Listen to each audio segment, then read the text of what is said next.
प्रभु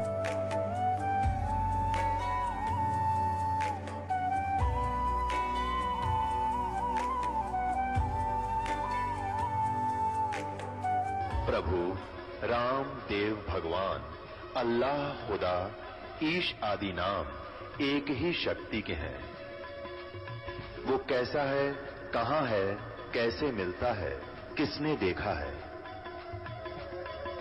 ये प्रश्नवाचक चिन्ह पूर्ण रूप से हटाने के लिए अवश्य सुनिए जगत गुरु तत्वदर्शी संत रामपाल जी महाराज के अमृत वचन, सर्व पवित्र धर्मों के पवित्र शास्त्रों के आधार पर। जब तक जन्म मृत्यु है परम शांति नहीं, क्योंकि अपनी साधना को घटिया बताता है, कहता मेरी भी जन्म मृत्यु, तुम्हारी भी जन्म मृत्यु, तो तनोतम है, उसे परम शांति नहीं हो सकती।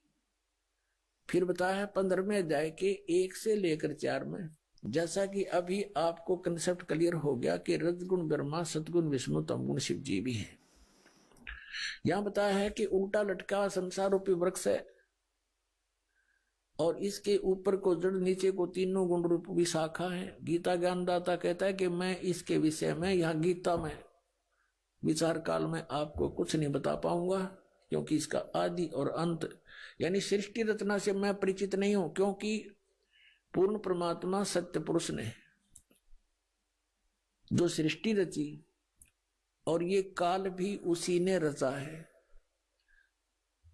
तो गीता अध्याय नंबर 10 के श्लोक नंबर 2 में गीता ज्ञानदाता ये ब्रह्म काल कह रहा है कि मेरी उत्पत्ति को न ये देवता जानते, न सिद्ध पुरुष जानते और न ये ऋषि जानते, क्योंकि ये मेरे से जन्मे हैं। तो पुण्यात्माओं, पिता की उत्पत्ति को संतान नहीं बता सकती, लेकिन दादाजी बता देते हैं। तो उस दादा ने, उस बाबा ने, सतपुरुष कबीर भगवान ने ये सब सृष्टि रचना बताई, उसमें इस काल की उत्पत्ति भी बताई है, ब्रह्म की उत्पत्ति भी बताई। तो प्रसंग चल रहा है कि कहता है कि यहां विचार काल में 15वें अध्याय के 1 से लेकर 4 श्लोक में स्पष्ट कर दिया है। इसका निष्कर्ष निकालते हैं कि मैं इससे परिचित नहीं हूं, उसके लिए तत्वदर्शी संतों से जाकर पूछो, वही बताएंगे। तो फिर बताया, जब तत्वदर्शी संत आपको मिल जावें, जब तत्वदर्शी संत आपको मिल जाएं, उसके पश्चात परमेश्वर के उस परम पद की खोज करनी चाहिए, जहां जाने के बाद साधक फिर लौटकर संसार में कभी नहीं आते, अर्थात वो पूर्ण मोक्ष प्राप्त करते हैं, परम शांति प्राप्त करते हैं। उसके लिए इसने ऑप्शन छोड़ दिया है 4 अध्याय के 34वें श्लोक में कि उस तत्वदर्शी संत बताएंगे, और वो तत्वदर्शी संत परमात्मा ने भेज दिया, ये दास है इस पृथ्वी पर। पुण्यात्मा, तत्वदर्शी संत की भूमिका करने स्वयं परमेश्वर आए थे। उस समय हम अशिक्षित थे, हम नहीं पहचान सके परमात्मा को। उसके बाद उन्होंने अपनी प्यारी आत्माओं को, जिनको वो मिले, उनको प्रेरणा की, कहा कि अब तुम इस भक्ति को जीवित रखो पिछली पीढ़ी तक। उनके नाम आपको दास बार बार गिनाता है, जिनको भगवान मिले, जिनके पास यथार्थ ज्ञान था। आदरणीय धर्मदास साहिब जी, आदरणीय मलुकदास साहिब जी, आदरणीय दादूदास साहिब जी, आदरणीय नानक साहिब जी, आदरणीय गरीबदास साहिब गांव छुड़ानी जिला जज्जर हरियाणा वाले, आदरणीय गीसा दास साहिब जी गांव खेकड़ा जिला मेरठ उत्तर प्रदेश वाले। इन महापुरुषों की ड्यूटी लगाई, परमात्मा इनको मिले। और पुण्यात्माओं, ये ज्ञान और इस भगवान की जानकारी होने के बाद जीव पर रुका नहीं जाता। एक ऐसी प्रेरणा अंदर आती है कि जैसे सबको बता दूं, सबको बता दूं भगवान ये है। जहां तक जीव की जो पहुंच है वहां तक पूरी चेष्टा करते हैं। जैसे आदरणीय नानक साहिब जी की जीवनी से पता चलता है, जिस समय उनको बेई नदी के ऊपर परमात्मा स्वयं आकर मिले जिंदा बाबा के रूप में, और उनको वहां से अंतर ध्यान किया, शरीर को कहीं और रख दिया और उनको लेकर के सचखंड सतलोक चले गए। वहां से आकर वापस छोड़ दिया और फिर उनको बताया कि मैं धानक रूप में, जुलाहे रूप में बनारस में भी रहता हूं। तो वहां परमात्मा पहले उनको मिले थे कबीर रूप में, एक भक्त रूप में मिले थे नानक जी को। उनसे काफी गोष्ठी की थी, लेकिन उस समय श्री नानक देव जी नहीं माने थे, लेकिन ज्ञान से घायल जरूर हो गए थे। फिर परमात्मा जिंदा बाबा का रूप बना करके दोबारा वहां पहुंचे, फिर सचखंड लेकर गए। वहां से छोड़ दिया कि मैं काशी के अंदर रहता हूँ, जुलाहे का कार्य करता हूँ, स्वामी रामानंद जी मेरे गुरु हैं और मैं पृथ्वी पर गया हुआ हूँ ज्ञान प्रचार के लिए। तो नानक साहब जी तीसरे दिन वापस आए, वहीं से चल पड़े। पहली उदासी उन्होंने बनारस साइड की परमात्मा को देखा धानक रूप में, जुलाहे रूप में कार्य करते हुए। तब कहा था, फाई सूरत मुलुकी वेश ए ठगवाड़ा ठगी देश खरासियाना बहुता बारी, धानक रूप रहा करता। आंखों में आंसू भर गए। तो परमात्मा से उपदेश लिया सतनाम। अब सतनाम प्राप्त किया जब पता लगा कि उत्तरे की पूरे गुरु बिना बात बने नहीं, और ये है वो पूरे गुरु, और यही परमात्मा है। वाहे गुरु वाहे गुरु। अपनात्माओं, आप तो बालक हो, आपको लाल दे रखा है दास ने सतनाम का। आपको इतना ज्ञान नहीं इसका कि कितनी कीमती चीज है, लेकिन वो महापुरुष थे, वो परिचित थे लाल की कीमत से कि सतनाम बिना मोक्ष नहीं हो सकता, और मोक्ष बिना इस जीवन का के बाढ़ में जाएंगे, इसका कोई यूज नहीं, मिट्टी है ये तो इस मनुष्य जीवन की सफलता को होते हुए देख करके नानक साहब जी पुण्यात्मा थे वह। अब उनके खुशी का ठिकाना नहीं रहा। वाहे गुरु वाहे गुरु वाहे गुरु, सतनाम सतनाम, वो तेरे की यू है सतनाम। सारा ज्ञान से परिचित हो गए, भगवान से साक्षात्कार हो गया। फिर अगर मगर खत्म हो जाती है, जब भगवान मिल गए, ब्रह्मा विष्णु महेश की स्थिति बता दी कि इनका जन्म मृत्यु होता है, इनकी ये माता है ये पिता है, वो दिखाए परमात्मा ने। तब सचखंड में भगवान को देखा, फिर यहाँ देखा। वो तो एक अपने प्यारी आत्माओं के साथ पल पल रहते हैं, फिर जब एक बार उनसे संपर्क में आ जाते हैं, फिर कहा था वाहे गुरु सतनाम, वाहे गुरु सतनाम, वाहे गुरु। अब परमात्मा ने उनको कसम दिला दी थी, प्रतिज्ञा दिला दी थी इन महापुरुषों को जिनको वो मिले थे। ये सतनाम दिया था कि कसम है तुमको, आप जाप करो लेकिन किसी को आगे मत बताना। ये मंत्र 2 अक्षर का है, जिसमें एक ओम मंत्र है और दूसरा तत्व है जो सांकेतिक है। इनको कसम दिला दी थी, धर्मदास मेरी लाख दुआई, ये मूल ज्ञान की तो बाहर न जाए। ये मूल ज्ञान के अंदर ये सतनाम और सारनाम दोनों आते हैं, और पूरा ज्ञान आता है जातम। फिर आखिर में ये कहा है कि धर्मदास मोरी लाख दुहाई, ये सार शब्द की तो बाहर न जाए। परमात्मा कहते हैं कि सोहम शब्द हम जग में लाए, और सार शब्द हमने गुप्त छिपाए। सार शब्द का तो तक किसी को भनक भी नहीं लगने दी भगवान ने, लेकिन सतनाम का उन महापुरुषों के द्वारा प्रकाश अवश्य करा दिया था। लेकिन उनको मना कर दिया था कि अभी किसी को प्रदान मत करना। और पुण्यात्माओं, जैसे वाहे गुरु जो किया नानक साहब ने, वो किसको देखकर किया? कबीर परमेश्वर को देखकर किया। उस परम अक्षर पुरुष सतपुरुष को देख करके जो वाहे गुरु के, ये तो भगवान भी और गुरु भी, और यहाँ दानक रूप में ये वही बैठा। तो जब उनकी वाहे गुरु जो कसक है वाहे गुरु, तो ये किसकी तरफ थी? परमात्मा परम अक्षर ब्रह्म यानी सत्यपुरुष की तरफ, सतपुरुष की तरफ थी। अब जैसे नानक साहब जी ने ये नाम किसी पूरे सिख समाज को नहीं दिया, ये महापुरुष थे, ये किसी की उसमें अपने जो राग द्वेष में नहीं आए, राग में नहीं बहे कि इन बच्चों का क्या होगा अगर मैंने सतनाम नहीं दिया तो काल के मुंह में जाएंगे। नहीं, परमात्मा ने उनको कह दिया था कि तुम अभी तक इनको 5 नाम दो, प्रथम 5 नाम जो आपको देते हैं दास, और ये नाम मत देना भी। और जैसे धर्म पुण्य ये करते रहेंगे तो इन, और ये वाहे गुरु इसे मोक्ष नहीं हो सकता, जन्म मृत्यु बनी रहेगी, लेकिन इन सब क्रियाओं से मनुष्य शरीर मिलता रहेगा इनको।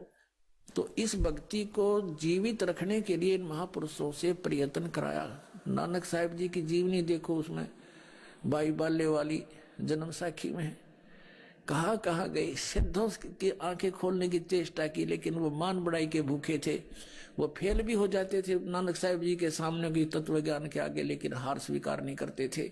सब जगह चेष्टा की समझाने की, लेकिन ऑल इन वेन, व्यर्थ रही, क्योंकि हम शिक्षित नहीं थे। तो कहने का भाव यह है कि उस महापुरुषों ने उन ऐसी क्रियाएं देंगे कि अभी तक हम उनको पढ़ पढ़कर मनुष्य जीवन प्राप्त करते रहे, और हमें कुछ थोड़ा आध्यात्मिक जैसे यज्ञ का लाभ होता है वो भौतिक लाभ होता रहा, हमारी आस्था भगवान में बनी रही।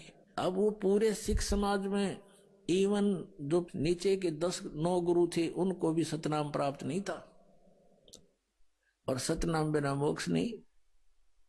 तो क्या बताया कि वाहे गुरु इन मंत्रों के जाप करने से इन अपनी यानी अनुयायियों को इतना सहारा मिलता रहा कि वो मनुष्य जीवन प्राप्त करते रहे, और आस्था भगवान में बनी रही, क्योंकि भक्तों के घर में जन्म होते रहे, और एक परंपरा चल पड़ी, भगवान के भंडारे करवाते हैं, वाणी का पाठ करवाते रहे। तो इस करके ये अभी तक ये प्राइम टाइम है, यहां तक लाने थे परमात्मा ने, और ये भी ये सतनाम दे देंगे सबको। अब समय आ गया और सारे पार हो जाएंगे, इसमें क्या दिक्कत है।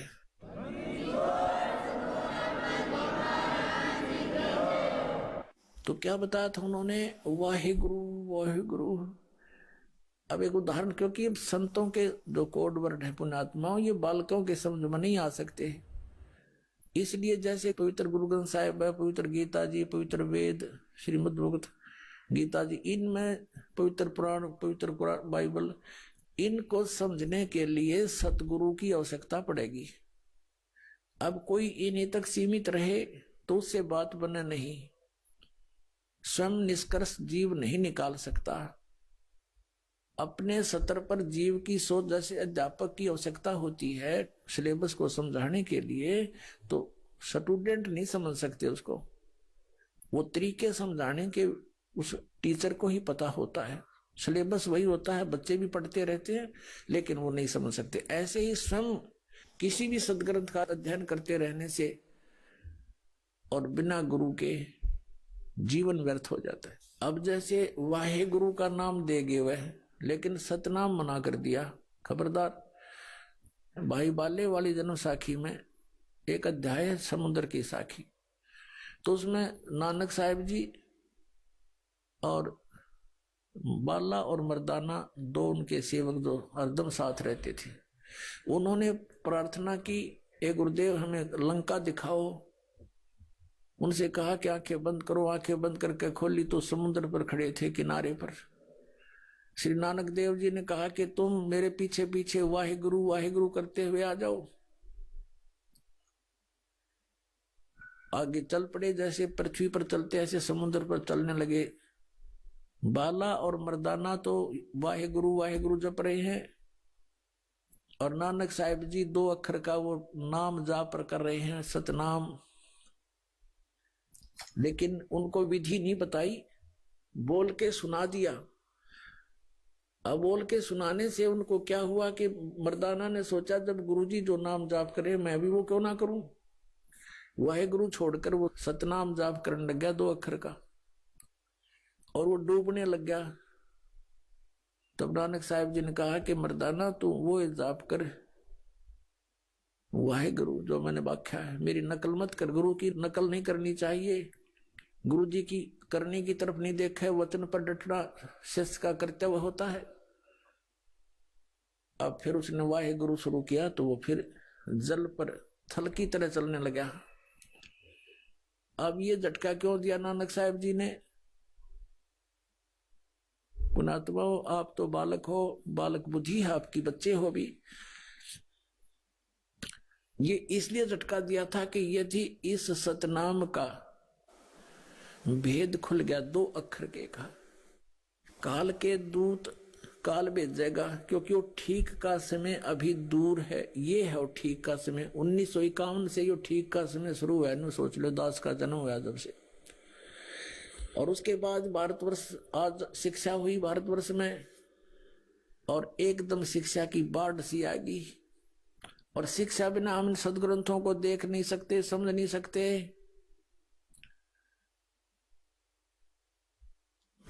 तो इसलिए उन्होंने मना किया था कि काल अपने पंथ बनाओगा, और उन पंथों के संतों के हाथ यदि ये सतनाम 2 अक्षर का लग गया तो ये भी वही नाम देंगे, और वो अधिकारी है नहीं इस नाम के देने के। तो बोली आत्मा ये समझेंगे कि नानक साहब जी जो नाम जाप करके पार हुए, हमारे गुरु जी भी वही तो दे रहे हैं, हम भी ठीक हैं। लेकिन पुण्यात्माओं, उन महापुरुषों को सख्त हिदायत थी परमात्मा की कि तुम जाप करो, कल्याण करवाओ, तुम अधिकारी हो। लेकिन अधिकारी तो ये और भी है, लेकिन इनको ज्ञान नहीं इस तरह का। और प्रत्येक ने ऊपर ले जाकर मैं छोड़ भी दूं तो सभी उस बात पर दृढ़ नहीं होते। जैसे हजरत मोहम्मद जी को भी परमात्मा लेकर गए थे, जैसे इन महापुरुषों को लेकर गए। मैं बार बार आपके समक्ष उनके नाम लेता हूं, लेकिन हजरत मोहम्मद ने, क्योंकि यहां उनकी प्रभुता घनी हो चुकी थी, लाखों शेष बन गए थे, तो उन्होंने वो स्वीकार नहीं किया सतलोक में वाले ज्ञान को, तो परमात्मा ने उसको वापस छोड़ दिया था। और कहते हैं हम मोहम्मद को वहां ले गयो सतलोक में, और इच्छा रूपी वहां नहीं रहो, उल्ट मोहम्मद महल पठाया, गुज बीरज एक कलमा लाया, रोजा बंग नमाज दे रे, बिस्मिल की नहीं बात कही रे। अब जैसे तुम बिस्मिल करते हो, ये हजरत मोहम्मद का आदेश नहीं है। उन्होंने केवल रोजा, बंग और नमाज, ये 3 चीज दी थी आपको, बिस्मिल की नहीं बात कही रे। नबी मोहम्मद नमस्कार है राम रसूल कहाया, 1,80,000 को सौगंध जिन नहीं कर चलाया। अरस कुरस पर अल्लाह तकत है खालिक बिन नहीं खाली, वह पैगंबर पाक पुरुष थे साहिब के अब्दाली। अब कहने का भाव यह है कि हजरत मोहम्मद जी को भी परमात्मा ले गए थे, लेकिन वो नहीं रख के रुका वहां पर, न उस ज्ञान को स्वीकार किया। तो इसी प्रकार वो वेदों में लिखा है कि वो परमात्मा अपने दृढ़ भक्तों को मिलता है, उनको तत्व ज्ञान से परिचित कराता। ये दृढ़ भगत थे जो कह दिया सो फाइनल, आगे बिल्कुल उसकी कहीं पर जो है ना उसकी महक भी नहीं जाने दी सतनाम क्या होता है। तो पुण्यात्माओं, अगर आज ये राधा स्वामी धन सतगुरु जय गुरुदेव, ये सच्चा सौदा सिरसा वाले और ठाकुर जी वाले यानी शिवदयाल जी के जो ब्रांच हैं, ये भी ये सतनाम का नाम देते। गुरु ग्रंथ साहब देखो पढ़ा करते, क्योंकि इन्हीं सिख धर्म से निकले हुए ये संत हैं, तो ये भी ये नाम देना शुरू कर देते। तो आज हम कैसे पहचानते इस काल के और दयाल के पंथ को? या दया करी दाता ने उन बच्चों को अपने को सावधान कर दिया कि खबरदार, बिल्कुल नहीं बताओगे किसी को, और उन्होंने दृढ़ता से पालन किया। तो ये झटका देना जरूरी था, ये सार्वजनिक करना भी आवश्यक था कि मैं ये जाप किया करता। अब इसकी जहां जो ये लीला की नानक साहब जी ने, इसके हमें हानि भी हुई, लेकिन लाभ घना हो गया। हानि क्या हुई कि जैसे नानक साहब जी ने अपनी अमृतवाणी में ये मंत्र लिखा था, तो उस मर्दाना वाली घटना से परिचित हो गए आने वाले गुरुओं ने ये सख्त जो है ना बैरिगेट ला दिया कि इस 2 मंत्र के नाम का हमारे सिख अनुयायियों को ये कहीं पढ़ने को भी नहीं मिलना चाहिए, नहीं तो कहीं कोई इनका जाप कर लेगा तो गुरुदेव की आज्ञा की अवहेलना हो जाएगी और वही हानि हो जाएगी जैसे मर्दाना को होगी थी, डूबने लगा था। तो अब उन्होंने इस दृष्टिकोण से गुरु ग्रंथ साहिब में वो वाणी कति निकाल दी। फिर परमात्मा ने दया करी कि मालूम था ये तो महापुरुष थे, नानक साहब जी को मालूम था कि यह गड़बड़ ऐसे भी होगी, तो उन्होंने फिर एक वाणी लिखी, प्राण संगली बनाई अलग से। उस प्राण संगली के अंदर नानक साहब जी ने पूरा भेद दे रखा है श्वास के सिमरण का, इस 2 अक्षर के मंत्र कति क्लियर लिखे थे उसमें भी, और उसके लिए प्राण संगली को लिखकर, अब प्राण संगली के अंदर एक भूमिका है, उसमें स्पष्ट लिखा उन महापुरुषों ने जिन्होंने प्राण संगली को छपवाया है कि ये प्राण संगली नानक साहिब जी ने, सिंगल द्वीप का एक राजा था शिवनाभ नाम का, शिवनाभ, उसके वहां बैठकर रचना की थी, उसको सुनाई थी, उसने स्वीकार की थी और उसको कहा, नानक साहिब जी ने कहा है कि ये प्राण संगली मेरी देह है, मेरा स्थूल शरीर है, और ये संसार से पार होने का एक पुल है। ओए होए, ये संसार से पार होने का एक पुल है, इसने संभाल के रखना, इसको रखने का अधिकारी तू ही है, इस 3 लोक में दूसरा नहीं है। कहने का भाव उनका ये था कि ये मैंने जो अपना अनुभव इसमें लिख दिया, तो ये समझो मैं ही हूं, और जैसा मेरा आदर करते हो ऐसा इसका आदर करना।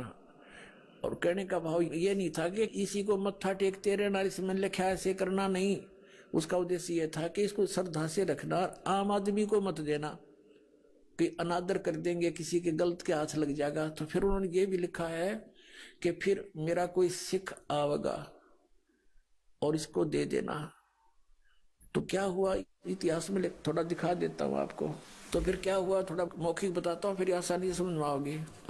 तो क्या हुआ, 5वें गुरु अर्जन देव जी हुए सिख समाज में। तो उन्होंने सोचा कि भाई सब महापुरुषों की वाणी इकट्ठी कर दूं और इसको एक आदरणीय ग्रंथ बना के इसके पठन पाठन के लिए इसका प्रचलन करना था। उसने प्रेरणा उन्हीं महापुरुषों की थी। तो उन्होंने सब वाणी इकट्ठी की, जिस जिसके पास भी नानक साहिब जी की वाणी थी। तो उनको पता चला कि ऐसे ऐसे एक शिवनाभ राजा के पास नानक साहिब जी की बहुत अनमोल ग्रंथ रखा है। तो उसके पास भेजा, उसका पोता था उस समय, पौत्र। पहले उसने मना कर दिया कि मेरे पिताजी को गुरुजी ने मना कर रखा, किसी को देड़ी नहीं है। बड़ा संघर्ष किया कि नहीं देना पड़ेगा, हमारा ग्रंथ है, हमारे गुरुजी का ग्रंथ है, तुम क्यों नहीं दोगे। यानी आखिर में उसने देना पड़ा, उसने दे दिया वो ग्रंथ। गुरु अर्जन देव जी ने उसको पढ़ा, उसमें देखा कि इसमें तो बहुत कुछ लिखा है। उसमें कहाँ तक लिखा था, दोनों महापुरुषों की गोष्ठी हुई थी, परमेश्वर कबीर जी की और नानक जी की। उसमें स्पष्ट लिखा है, पहले तो प्रथम गोष्ठी में तो नानक साहिब जी समझ नहीं पाए कि ये कबीर धानक ये परमात्मा होगा। तो परमेश्वर जिस भी महापुरुष से मिले हैं, जैसे धर्मदास जी से मिले थे, उसको कहा था, हे महात्मा जी, मैं तो ज्ञान का भूखा हूं, मुझे कहीं ज्ञान मिला नहीं, आप मुझे ज्ञान दो। तो धर्मदास ने कहा था कि ज्ञान का लाभ जब होता गुरु बनाओ। तो धर्मदास जी से कहा परमात्मा ने कि मैं गुरु बनाऊंगा, लेकिन मेरे शंका का समाधान तो कर दो, और आप मुझे चलो शिष्य बना लो, ऐसे ही सुना दो। तो धर्मदास जी ने कहा था कि मैं शिष्य नहीं बनाता, हमारे गुरु जी हैं, उनसे नाम दिलाऊंगा मैं। तो ऐसे ही नानक जी को मिले थे बेई नदी पर, उनसे प्रश्नोत्तरी की थी।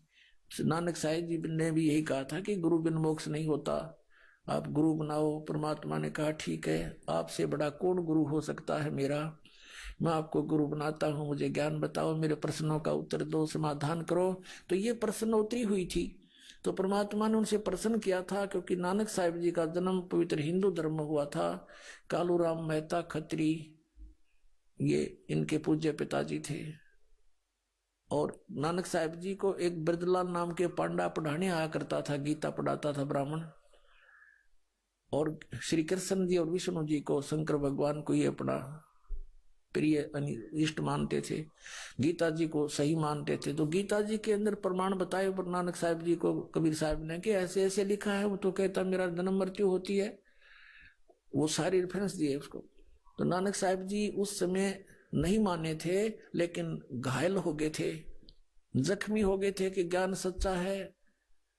और अब के जब वो संत आ जावे तो मैं बात करूं उनसे, दूसरी रूप में परमात्मा फिर जिंदा बाबा के रूप में गए थे और फिर उनको सचखंड लेकर आए थे, सचखंड वापस छोड़ा था। अब कहने का भाव ये है कि इस प्राण संगली के अंदर पूरा विवरण था कि नानक साहिब जी ने कबीर परमेश्वर जी को अपना गुरु स्वीकार किया हुआ था। पहले तो क्या देखा अर्जुन देव जी ने कि इसमें तो सारा वो क्लियर लिख रखा है कि कबीर जी इनके गुरु थे। फिर क्लियर लिख रखा है ये मंत्र 2 अक्षर का मंत्र जो बिल्कुल नानक साहब ने मना कर रखा है। तो उसको उन्होंने उस प्राण संगली को, जिसको नानक साहब जी कह रहे थे मेरा शरीर है, मुझे ही समझ लो, अगर किसी को नष्ट कर दिया तो मुझे नष्ट कर दिया तुमने। लेकिन उस आज्ञा को देखते हुए कि जो इंसिडेंट मर्दाना के साथ हुआ था कि उसने सतनाम के 2 अक्षर का नाम जाप कर दिया था, शुरू कर दिया था और वो डूब गया था। गुरुदेव ने मना कर दिया था कि तूने ये जाप नहीं करना, तो कहीं ये आज्ञा केवल ना हो जाए। इसमें तो सब कुछ लिखा, इसलिए उस ग्रंथ को प्राण संगली को जल प्रवाह कर दिया एज इट इज। एक साधु था, एक भगत था, उसने प्रार्थना की महाराज इतना अनमोल ग्रंथ है मुझे दे दो, मैं अलग रख लूंगा, किसी को नहीं बताऊंगा। तब उस प्रार्थना को स्वीकार करके कह दिया ले जा, निकाल ले जा इसको तू। वो निकाल लिया। देख दया दाता की काल ने कहां तक आड़ कर दी थी, कहां तक बात बिगाड़ दी थी। तो फिर भी अगर प्राण संगली में ना भी मिलता तो परमात्मा कहते हैं ना, काल के कहीं ना कहीं से वो रास्ता निकाल लाते परमात्मा, काल से बचा कर सत्ज्ञान को। क्योंकि जन्म साखी, भाई बाले वाली जन्म साखी, समुद्र की साखी में क्लियर लिख दिया कि नानक साहब जी ये जाप करा करते थे, इसने ये मिटा नहीं पाए, कहीं छुपा नहीं सके। तो आज आपको समझने के लिए सुफिशिएंट है कि कौन है वो 2 अक्षर का मंत्र और किस उद्देश्य से मना किया था नानक साहब जी ने। और फिर साथ में ये भी कहा कि ये मंत्र है जाप करने के और कोई मंत्र नहीं है, और ये पूरे गुरु से लेकर जाप करना। यानी उस समय इनको छुपाना जरूरी था। अब वर्तमान में ये दास भेज दिया उन महापुरुषों ने, परमात्मा ने भेज दिया कि अब इस नाम को दो और सबका कल्याण हो जाएगा। सभी यहाँ आ रहे हैं बार बार जन्म लेकर के।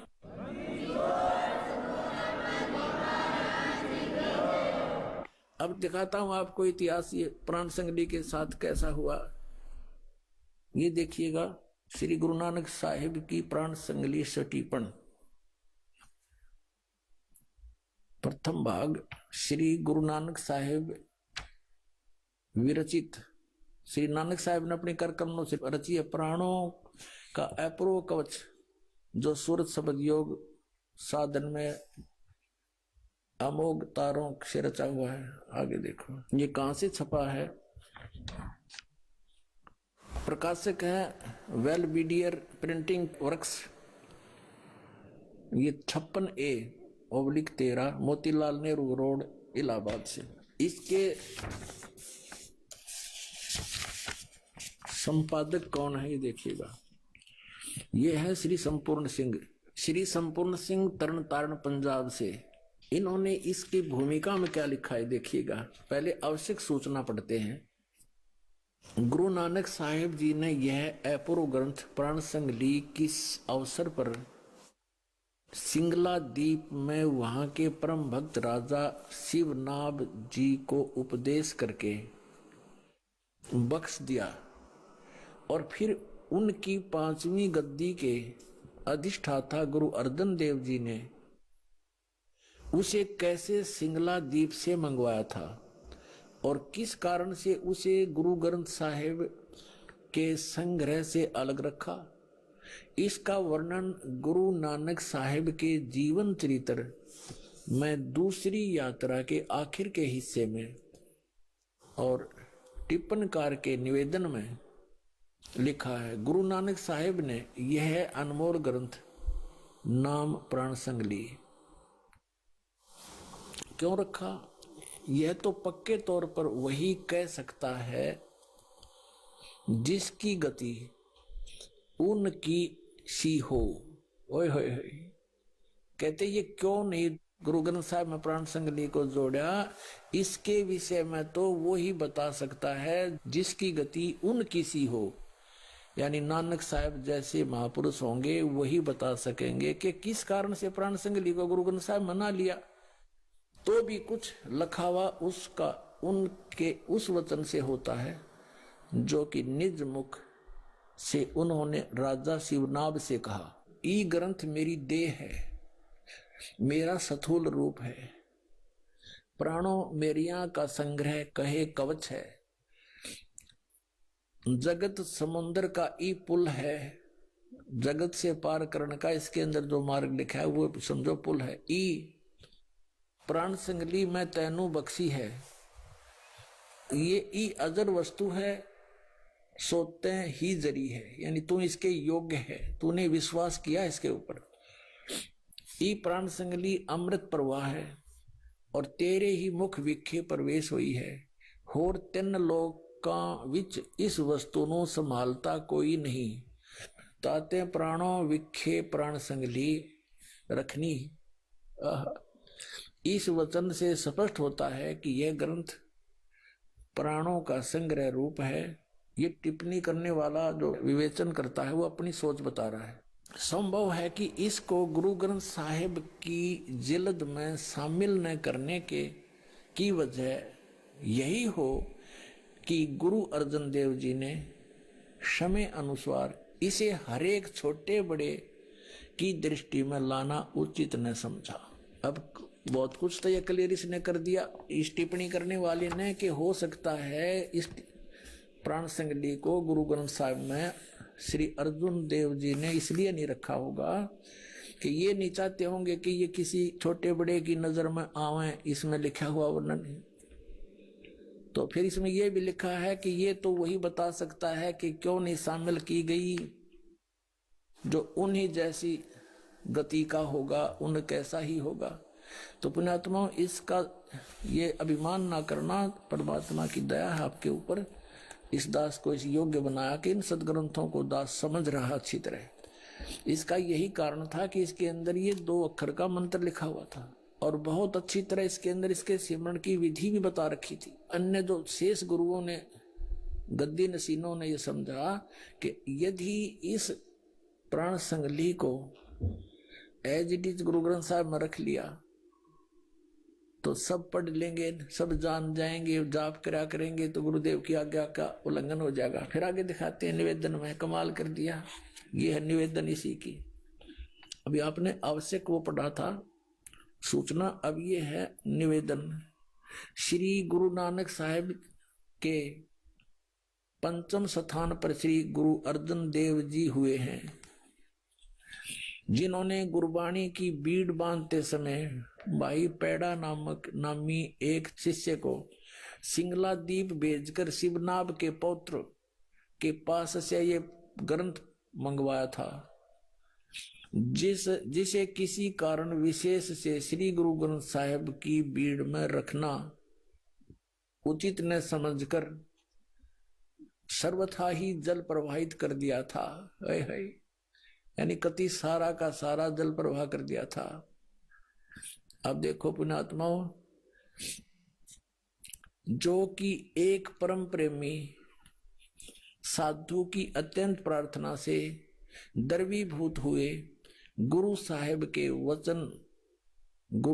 वचन अनुसार जल से निकलवाया और जैसे का तैसा उसे ही बख्शीश कर दिया गया था, जिसका प्रसंग गुरु प्रताप सूरज प्रकाश नामक प्रमाणिक इतिहास के 3 राशिगत 32वें अंशों में लिखा है। यानी ऊपर जो लिखा है उसका प्रमाण बताया कि इस इतिहास में लिखा है, ये गुरु प्रताप सूरज प्रकाश नामक कोई प्रमाणिक इतिहास उसमें लिखा, ये ऊपर का हिस्सा। अपनात्मा इसमें क्या था, वो 2 अक्षर का भेद था इसमें, और एक इसमें फिर भी थोड़ा सा हिंट रह गया एक स्थान पर, ओनली पूरी इस प्राण संगली में एक स्थान पर, और वो इन समझ में ना आई जिन्होंने इसमें रख लिया, बाकी इसमें से निकाल दिए गए क्योंकि ये पूर्ण नहीं है प्राण संगली। इसने टिप्पणी कारण लिखा है कि एक जगह तो इसके 80 अध्याय लिए हैं, दूसरी जगह इसके 113 अध्याय लिए गए हैं।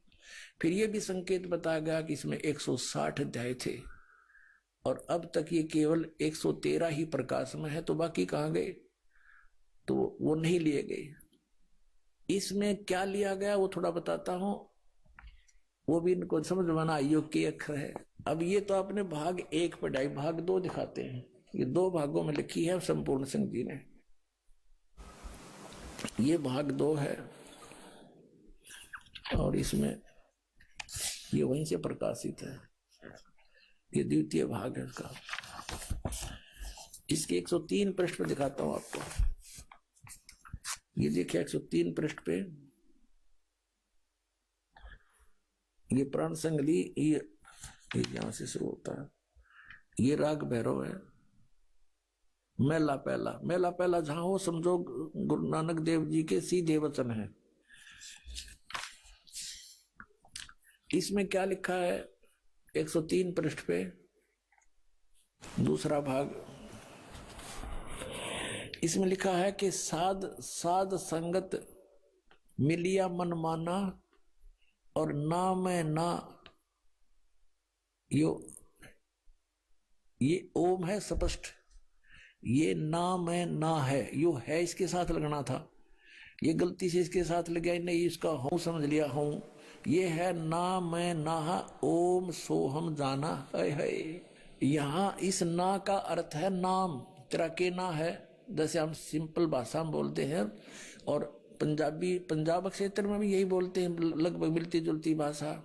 तेरा की ना है, तो ये ना मैं ना, तेरा की नाम है, ना मैं ना है, ओम सोहम जाना, नामों में नाम, ओम सोहम जाना, ये 2 अक्षर का ये है। अगर ये इसके साथ ना जुड़ा होता तो इसमें भी नहीं रहता, यो इसको भी निकाल देते बिल्कुल। अब इसके लिए थोड़ा सा और आपको स्पष्ट करते हैं। ये देखो, ये है 150 पृष्ठ पे और इसके यहां क्या है, ये देखो, ये ओम है ना, ओम दर है, तो यहाँ कोई इसको गलती नो ना समझ ले भाई हूं लिखा हूं नहीं है ये, क्योंकि उसका कोई सेंटेंस नहीं बनता वैसे तो। अब इस ओम को इन्होंने टिप्पणी की है 2 नंबर पे। इस ओम को ऐसे लिखा है, इसको ओम दर है ना, ओम दर, तो इसको औ कहते, फिर पंजाबी में अगर औ कहते फिर यहाँ भी औ होना चाहिए था ये, तो यहाँ इसको ओम दर स्पष्ट कर दिया, ओम अलग दर अलग, ओम दर, तो ये वही ओम है। तो यहाँ फिर 103 पृष्ठ में फिर देखो, इसमें स्पष्ट लिखा है 103 पृष्ठ पर हम फिर आगे हैं इसी पर दूसरे भाग में। यहां फिर देखो, साध संगत मिलिया मन माना है, और ना मैं ना, ये एक बिंदी है 2 नहीं, ना मैं ना, ओम सोहम जाना, ना है, नामों में नाम है, ओम सोहम ये जाना, ये सब नामों में एक श्रोमणी नाम, ये 2 मंत्र का है। और इसे क्या बताते हैं, सगल भवनमय एक का ज्योति, सतगुर पाया सहज स्रोत, और नानक कलबिस काटता ही सहज मिले अमृत सिंचाई, कि इस 2 मंत्र के नाम ते ये कलबिस माने पाप कटते हैं। अपने आत्माओं, जैसे अभी तक ये सदग्रंथ पवित्र 4 वेद, पवित्र श्रीमद् भगवत गीता, पवित्र 18 पुराण और पवित्र गुरु ग्रंथ साहिब, पवित्र बाइबल, पवित्र कुरान शरीफ, इसको बड़ी चाव से बड़ी श्रद्धा से सभी अपने धर्म के लोग पढ़ा करते थे, लेकिन समझा कोई नहीं। जिन महापुरुषों ने लिखा, अब उनके लेख को, टीचर के लिखे हुए लेख को टीचर ही बता सकता है, विद्यार्थी नहीं जान सकते थे। सुने सिर पर धर के घूमते रहो। अपने आत्माओं, जैसे गुरु ग्रंथ साहिब को इन महापुरुषों ने, तो 10वें गुरु जी थे, उन्होंने ये कह दिया कि भाई आगे गुरु नहीं होना चाहिए और तुम इस गुरु ग्रंथ साहिब को ही सिरोधार्य मानो। ये महापुरुषों के लिखे हुए विचार, उनकी देह है, उनका शरीर है, इसका आदर करो। तो पुण्यात्मा, उन्होंने ये नहीं कहा था कि इसमें लिखे हुए के अनुसार ना करना, उन्होंने ये अवश्य कहा था कि ये सिरोधार्य हो, इसमें अनमोल वचन है। अब कोई यही तक सीमित हो जाए कि हमने तो बस गुरु ग्रंथ साहिब को मान लिया, इसको पढ़ते रहेंगे, ये हमारा गुरु है, इसके अंदर तो पुण्यात्मा वो धन दाब के वो महापुरुष जिसको आप समझ नहीं पा रहे, उसके लिए भेदी की आवश्यकता पड़ेगी। और गुरु नानक साहब जी बार बार कहते हैं कि गुरु बिन परमात्मा की जो साधना भी करते हैं वो व्यर्थ है उनकी। सतगुरु वक्त गुरु हो, उसकी सेवा करे, उससे ज्ञान ग्रहण करे, तब मोक्ष होगा। ऐसे ही पवित्र गीता, पवित्र पुराण, पवित्र चारों वेद, ये 5500 वर्ष हो गए लगभग लिखे हुए, और आज तक इनको कोई समझ नहीं सका इस दास के अतिरिक्त। ये खजाना दबा था, इसके अंदर लिखा कुछ कर कुछ रहे थे। तो इस दास के ऊपर कृपा की परमात्मा ने, जो आपके समक्ष उस गूढ़ रहस्य को रूबरू करा। अब ये जो सदग्रंथ हैं, अगर इनमें गुरु भेदी नहीं ढूंढा तो ये धन दबा दबा रह जाएगा, यूजलेस आपके लिए। एक समय एक सेठ था, उसने अपना सारा धन अपनी बही में पैड पे लिख दिया, डायरी में, कोड वर्डों में। और बच्चों को पता था कि हमारे पूर्वज ऐसे ही करते आते हैं। उस सेठ की अचानक मृत्यु होगी। अब उस लाला जी ने, उस धनी ने अपने आंगन में एक बेड़े में वो बना रखा था मंदिर, मकान के साथ ही। तो उसने बही में लिख रखा था कि चांदनी 14, यानी चांदनी 14 शुक्ल पक्ष की 14 को रात्रि के 12 बजे मंदिर के गुंबद में इतना इतना इतना इतना धन, इतना सोना, इतनी चांदी, इतने रुपये चांदी के रखे हैं। और पिताजी की अंतोष्टि करने के उपरांत उन्होंने अपने वो संभाली डायरी, पिताजी के लिखे हुए लेख, उसमें पढ़ा के मंदिर के गुंबद में बहुत सारा धन दाब रखा है। उन्होंने रात्रि में मंदिर फोड़ दिया, गुंबद ढा दिया, उसमें कुछ नहीं पाया। बड़े दुखी हुए कि पिताजी ने तो बहुत हमें भ्रमित कर दिया, दाबा कहीं और है, लिख दिया मंदिर में, गुंबद में तो पाया नहीं। बड़े चिंतित हुए। एक दूसरा सेठ उनका शोक व्यक्त करने आया वहां पर, वो जानकार था इन कोड वर्डों का। उन्होंने कहा कि अंकल, हमारे पिताजी ने तो हमारे साथ धोखा कर दिया, जहां धन दबा रखा था वो धन हमें वहां पर मिला नहीं, हम तो लुट गए, पिट गए, धन बहुत घना था। तब उस सेठ ने कहा, जो जानकार था, कि दिखाओ बेटा, मुझे दिखाओ, वो डायरी दिखाओ तुम्हारे पिता की लिखी हुई। उन्होंने वो पैड, वो डायरी उनको दे दी। उसने देखा कि रात्रि के 12 बजे और चांदनी 14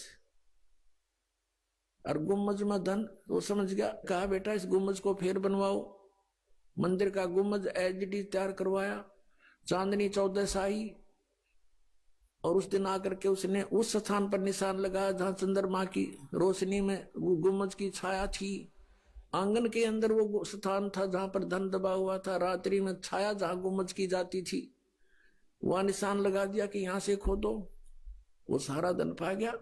तो पुण्यात्माओं, ये सदग्रंथ है, ये कोड वर्डों में लिखे हुए हैं, और जब तक इस दास की सहयोग नहीं लोगे आपका धन दबा दबा रह जाएगा। बोलो सतगुरुदेव।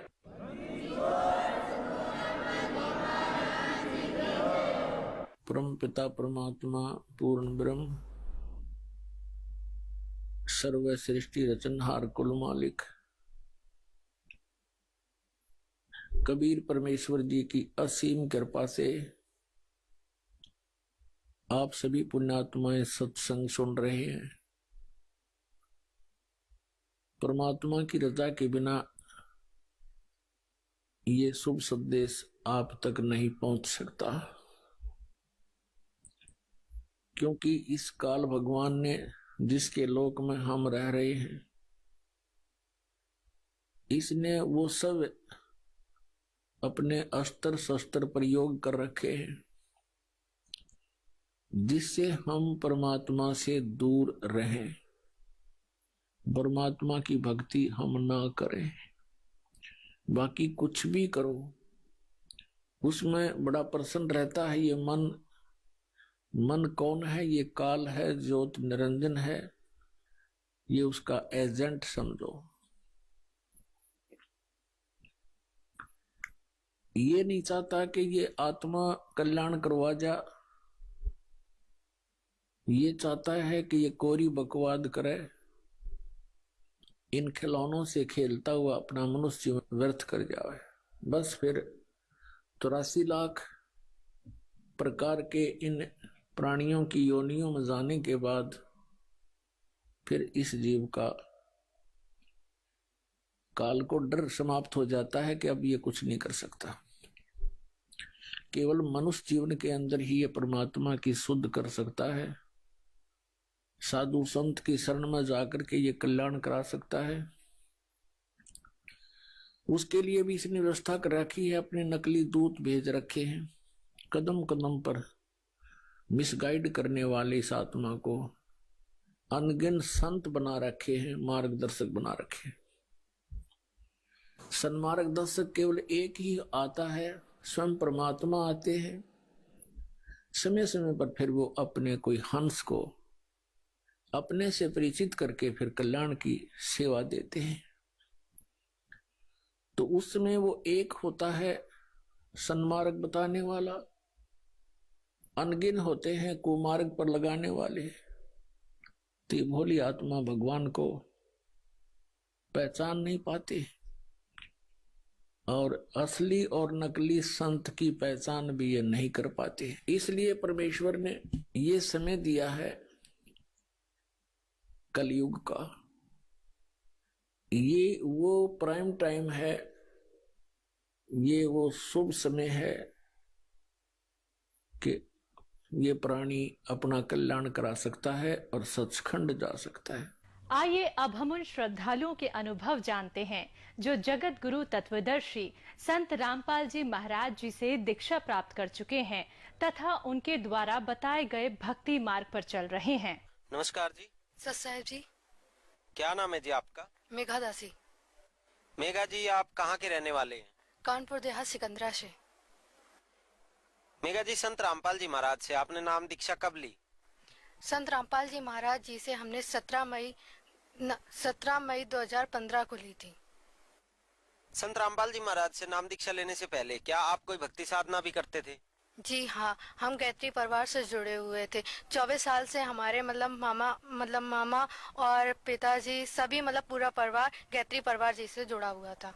उन्हीं की हम भक्ति किया करते थे और सारी देवी देवताओं की पूजा करते थे। वह तीर्थ जहाँ भी जाना होता था, भंडारा या फिर कहीं भी, हमारे घर से सब जाते थे, हम भी जाया करते। यही भक्ति हम लोग भी किया करते थे। बहन जी, आपने बताया कि आप और आपका पूरा परिवार गायत्री परिवार से जुड़ा हुआ था, तो हमारे दर्शकों को आप एक बार अगर बताना चाहें तो जरूर बताएं कि गायत्री परिवार से आपको क्या भक्ति साधना मिली हुई थी। गायत्री परिवार से हमें ये साधना मिली थी, गायत्री मंत्र जाप करने को था। जैसे वो था ओम भूर्भुवः स्वः तत्सवितुर्वरेण्यं भर्गो देवस्य धीमहि धियो यो न प्रचोदयात्। यही मंत्र का जाप हम लोग किया करते थे। तो बहन जी, जो भक्ति साधना आप कर रहे थे और गायत्री मंत्र का जाप आप किया करते थे, इस सब से आपको क्या क्या लाभ हुए? इन सब से हमको कुछ भी लाभ नहीं हुआ और हानि होती चली गई। हमारी जो माता जी थी और मेरी बड़ी बुआ थी, उनकी डेथ हो गई थी। कि हमारे दर पे भूत प्रेत की बहुत ही ज्यादा दिक्कत थी, बहुत ज्यादा परेशानी थी। हमारी जो माता जी थी उनको कि टीवी बोला गया था कि टीवी है। जब चेकअप कराते थे तो कभी कुछ नॉर्मल आती थी और कुछ नहीं था, बस और कुछ भी नहीं निकलता था, सब नॉर्मल रिपोर्ट थी। और फिर भी कि उनकी डेथ हो गई। और जब बाद में पता चला कि ये किसने किया है, तो हमारे डैडी ने कि काफी तांत्रिक वगैरह को दिखाने के बावजूद भी कुछ नहीं हुआ। एक तांत्रिक ने कि ये बताया था सिर्फ कि तुम्हारे ऊपर किसने क्या कर रखा है। मेरे जो ताऊ थे वो बंगाली पढ़े हुए थे, उन्होंने कि हमारी मम्मी के ऊपर ये सब किया हुआ था। कि उस तांत्रिक ने हमारे डैडी को एक तवे के ऊपर बैठाला और बोला कि आपको जिस पे शक हो आप उसका नाम लीजिए। मेरे डैडी ने काफी लोगों के लिए जो जिस पे शक थे, तो डैडी ने फिर आखिरी टाइम अपने भाई का भी नाम लिया। जब उन्होंने अपने भाई का नाम लिया तो वो तवा अपने आप घूमने लग गया। तो फिर जब वो घूमा तो हमारे डैडी ने बोला कि हम ऐसे कैसे मान ले कि हमारे भाई ने ये सब कुछ किया है ये तवा घूमने से। तो बोला कि आप कैसे मानोगे। डैडी ने बोला कि इसको मतलब 2 बार मतलब घुमाओ, सिर्फ 2 बार घूमे, ये पूरा ना घूमे। तो 2 बार मतलब उसने घुमाया। जब उन्होंने फिर से नाम लिया तो वो 2 बार ही घूमा। इससे तय हो गया था ये सब कुछ काम मतलब कि हमारे ताऊ ने किया है। जिस मतलब तांत्रिक ने बताया तो वो मेरे घर से लौट के गया और उसकी उसी रात को उसी दिन उसकी डेथ हो गई। वो भी सुबह नहीं उठा, उसकी भी मृत्यु हो गई। और भी तांत्रिक हमारे घर आने से मना कर देते थे कि तुम्हारे इधर इतनी बड़ी प्रॉब्लम है, हम तो नहीं आएंगे क्योंकि ये बाधा हमको भी हो गई तो हम क्या करेंगे। इसलिए हमारे इधर पे बहुत बड़ी दिक्कत थी। तो मतलब ये बात जब हमारी बड़ी बुआ को बताई गई तो उन्होंने मतलब कि अपने मतलब भाई को फोन लगाया, बोला, बहुत मतलब गाली गलौज थोड़ा बहुत किया। तो उन्होंने फोन पे ही उनको कुछ कर दिया और उसी दिन से उनकी 2 दिन तबीयत खराब रही और तीसरे दिन उनकी मृत्यु हो गई। उनके भी 2 बच्चे थे, उनकी भी जिंदगी बेकार हो गई। मतलब वो बहुत ज्यादा ही सिद्धि थी उनके अंदर। वो कहते थे कि हम तुम्हें 3 साल के अंदर पूरा परिवार खत्म कर देंगे। गायत्री परिवार की भक्ति करते करते हुए भी हमको पूरे परिवार को प्रेत बाधा हो गई और उसके चलते हमारी मम्मी की मृत्यु हो गई और हमारी बुआ जी की भी मृत्यु हो गई और हम लोग ग्रस्त हो गए बीमारियों से। गायत्री परिवार से हमें कोई लाभ तो हुआ नहीं और हानियों में हम जकड़ गए। तो बहन जी, आपने बताया कि गायत्री परिवार से आपने नाम दीक्षा ली, आपके परिवार ने जो है उनकी भक्ति साधना की, लेकिन कोई लाभ नहीं हुआ, बल्कि आपकी माता जी की मृत्यु हो गई और आपके पूरे परिवार पे प्रेत बाधा का साया आ गया। तो फिर संत रामपाल जी महाराज की शरण में आप लोग कैसे आए? संत रामपाल जी महाराज की शरण में हम लोग ऐसे आए, मेरे जो पापा थे, पापा जी मतलब मेला किया करते थे। तो वहाँ पर मतलब कि पुस्तक सेवा हो रही थी, वहाँ पर उनको ज्ञान गंगा पुस्तक मिली। तो मतलब मेरे डैडी ने वो पुस्तक खरीदी और मेरे दादाजी ने भी खरीदी और साथ ही सिकंदरा में भी वो पुस्तक सेवा हो रही थी तो मेरे भाई जी ने भी खरीद ली पुस्तक। तीनों लोगों ने खरीदी और मेरे पापा जी ने और दादाजी ने दोनों लोगों ने पढ़ा। तो मतलब उसमें जब पढ़ा तो उसका मतलब जो ज्ञान था वो बिल्कुल अलग था, बिल्कुल हट के ज्ञान था। तो मेरे डैडी ने कहा ये क्या है, ये चीज क्या है। तो उन्होंने फिर गहराई से पढ़ा, फिर उन्होंने शास्त्रों से, गीता से, अपने मतलब हमारे घर पे ये सब चीज रखी रहती थी, उन सब से मिलाया तो वो बिल्कुल सत्य पाई गई। तो हमारे डैडी ने 2014 में गुरुजी से मतलब संत रामपाल जी महाराज से नाम दीक्षा ली। पापा जी के नाम दीक्षा लेने के बाद 1 साल बाद हम लोगों ने भी मतलब वो ज्ञान समझा और फिर हम लोगों ने भी नाम दीक्षा 2015 में ले ली। तो बहन जी, संत रामपाल जी महाराज से आपने नाम दीक्षा 2015 में ली। पहले आप गायत्री परिवार से जुड़े हुए थे, तो आपको ऐसा क्या अलग लगा कि आपको गायत्री परिवार छोड़कर संत रामपाल जी महाराज की शरण में आना पड़ा?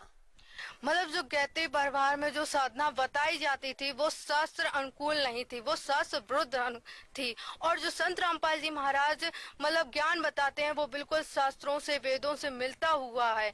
इसलिए हम लोगों ने संत रामपाल जी महाराज जी से नाम दीक्षा ली। तो जब संत रामपाल जी महाराज की शरण में आप आए, आपने नाम दीक्षा ले ली, तो क्या उसके बाद आपको कोई लाभ भी प्राप्त हुए?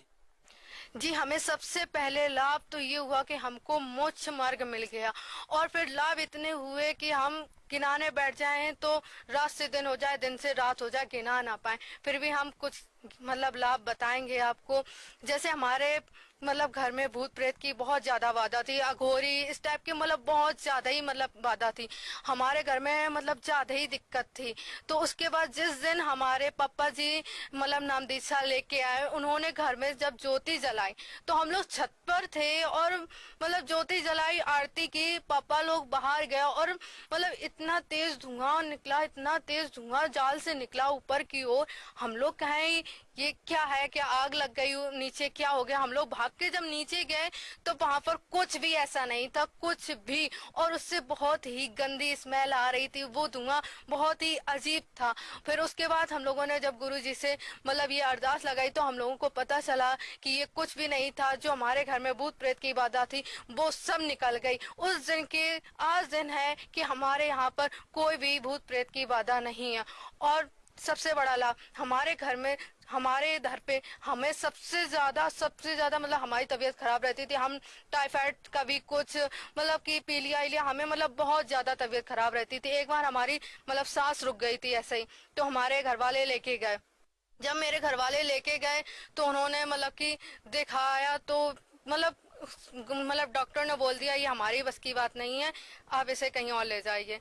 तो जब ये कहा तो हमारे डैडी ने गुरुजी से मन ही मन अरदास लगाई और बस उसके 5 मिनट बाद ही हमको एकदम से सांस आ गई और हम बिल्कुल सही हो गए। वहां से हमारे डैडी घर ले आए, कहीं भी नहीं ले गए, और अमृत जल पिवाया और बस लेटा दिया हमको, और सुबह हम बिल्कुल सही हो गए जैसे हमें कुछ हुआ ही नहीं था। सबसे बड़ा लाभ हमको यही हुआ कि हमें जीवन दे दिया, हमें जीवन दान कर दिया। और हमारे घर में जो मेरे ताऊ थे, जो भूत प्रेत की बाधा डालते रहते थे, मतलब जो करते रहते थे, उन्होंने बोला था कि हम 3 साल के अंदर तुम लोगों को मार डालेंगे, यहाँ रहने नहीं देंगे। तो आज के दिन भी हम सब लोग सही सलामत हैं। संत रामपाल जी महाराज की दया से हम लोग सही हैं। सबसे बड़ा यही लाभ है कि हमको परमात्मा की दया से पूरे परिवार को जीवन दान मिला। और एक और लाभ, मेरे जो दादाजी थे उनकी मतलब प्लेटें मतलब कि अचानक से कम हो गई। मतलब जब वो एक पहले जब गुरुजी से हम लोग जुड़े नहीं थे संत रामपाल जी महाराज से, तो मतलब कि उन्होंने एक बाबा जी को दिखाया हुआ था कि मतलब कि क्या है मेरे जीवन की रेखाएं देख के।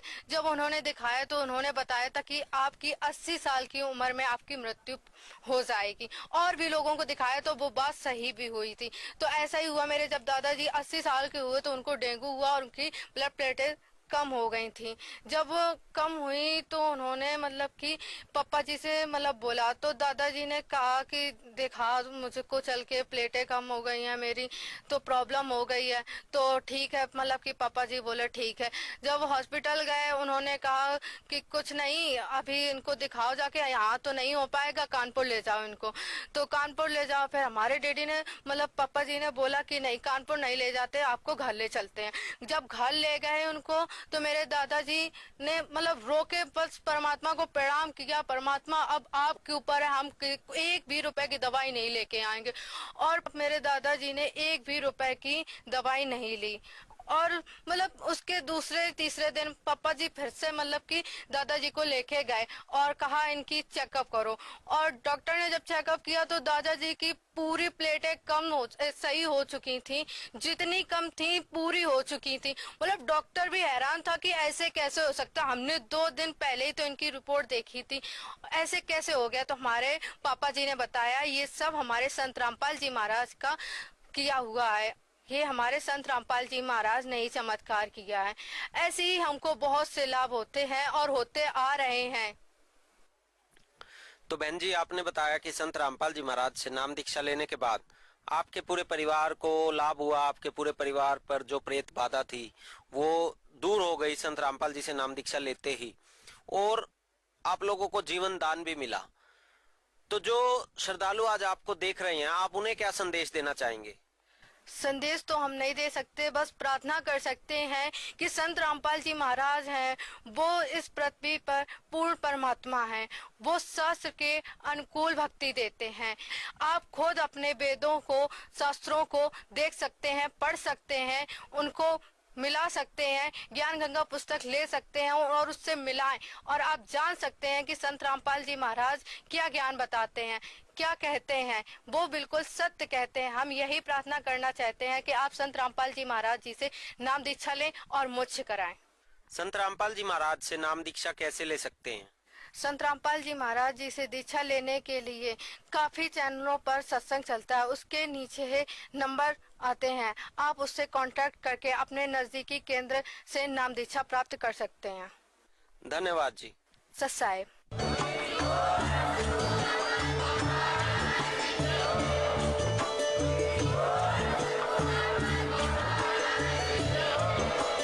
आप सुन रहे थे जगत गुरु तत्वदर्शी संत रामपाल जी महाराज जी के मंगल प्रवचन। अधिक जानकारी के लिए विजिट कीजिए हमारी वेबसाइट www.jagatgururampalji.org। संत रामपाल जी महाराज जी के शुभ आशीर्वाद से पूरे विश्व भर में 500 से भी ज्यादा नाम दीक्षा केंद्र हैं, जिन पर संत रामपाल जी महाराज जी द्वारा ऑनलाइन निशुल्क नाम दीक्षा दी जा रही है। अपने नजदीकी नाम दीक्षा केंद्र का पता